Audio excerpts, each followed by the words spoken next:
we've been talking about Iran, and of course the reason we're talking about it is because President Bush has been talking about it, and he says, they're attacking our troops in Iraq, and what can I do? I'm the commander-in-chief. I got to protect, right? All right, fine. So Larry Johnson, as we talked about yesterday, broke down the numbers. He's a former CIA and State Department analyst. Turns out 4% of the wounded and 8% of the fatalities in Iraq are linked to Iran, if you believe every shoddy piece of evidence the Bush administration has given us. And not linked to the Iranian government, but somehow nebulously linked to Iran. So let's take them at their face value. 8% of the fatalities, and let's take the higher number, 8% of the fatalities. So where is the other 92% coming from? Yesterday, again, we talked about it on the show, and I said Saudi Arabia. I went back and did some more research, and I found article after article after article saying that the money for the Sunni insurgents killing over 90% of our soldiers come from Saudi Arabia. In fact, the Iraq Study Group talked about boxes full of cash that the Saudis are sending in to the Sunni insurgents that are killing our troops. Trucks full of cash sent into the Sunni insurgents in Iraq to kill our soldiers. From who? Our old friends, Saudi Arabia. 15 out of the 19 hijackers on 9/11. Did they come from Iraq? Nope. Iran? Iran? Nope. Our old friends, Saudi Arabia. Now, I wonder if that has something to do with the fact that Saudi Arabia lets ExxonMobil sell their oil and gives us complete access to their oil, and Iraq was not giving us access to their oil, and now Iran is not giving us the same access to their oil.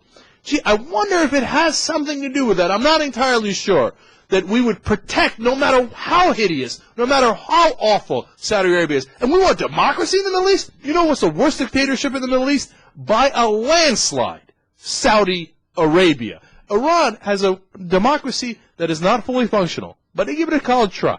They have votes, and some of those votes are even real. Ahmadinejad lost, his party lost the recent elections, and badly. So if they wanted to fix it, they did a pretty bad job, right. Okay? You know how many elections there are in Saudi Arabia? They finally conceded to one provisional election a couple of years ago that was nothing but a fraud. And on an incredibly local level. I mean, it's for like it was like an election for dog catcher. Yeah. And you know who protects civil rights? Because we were so concerned about civil rights and Saddam Hussein had killed his own people and stuff. You know who oppresses their own people? Yeah, at least 50% of their own people? Doesn't even let them out? Makes them wear hall dresses? Doesn't let them drive? Doesn't give them any rights? Saudi Arabia. If you're a woman in Saudi Arabia, you have almost no rights. Okay? So if the administration wanted to wage a campaign against who is actually hurting our troops and who actually attacked us on 9/11, who actually doesn't have a democracy in the Middle East, they would go after their best friends, Saudi Arabia. But they don't. And they go after Iran instead, the 8% rather than the 92%. And we're not arguing for an attack on Saudi Arabia, obviously. We're just showing that this has absolutely nothing to do with the troops. He is using the troops. As pawns to make a case for Iran. And whether you think it's solely because of oil or oil in their nuclear program or they're all tied together, that's all it is. It has nothing to do with. If all he cared about was the troops, 170 versus 3,000, and it would be very obvious what country you would go after.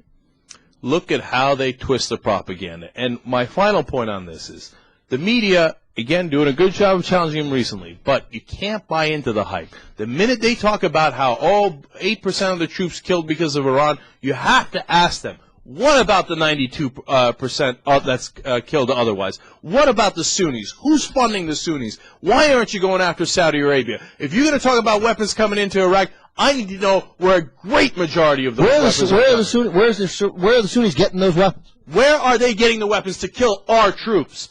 Saudi Arabia. Young Turks, Air America Radio.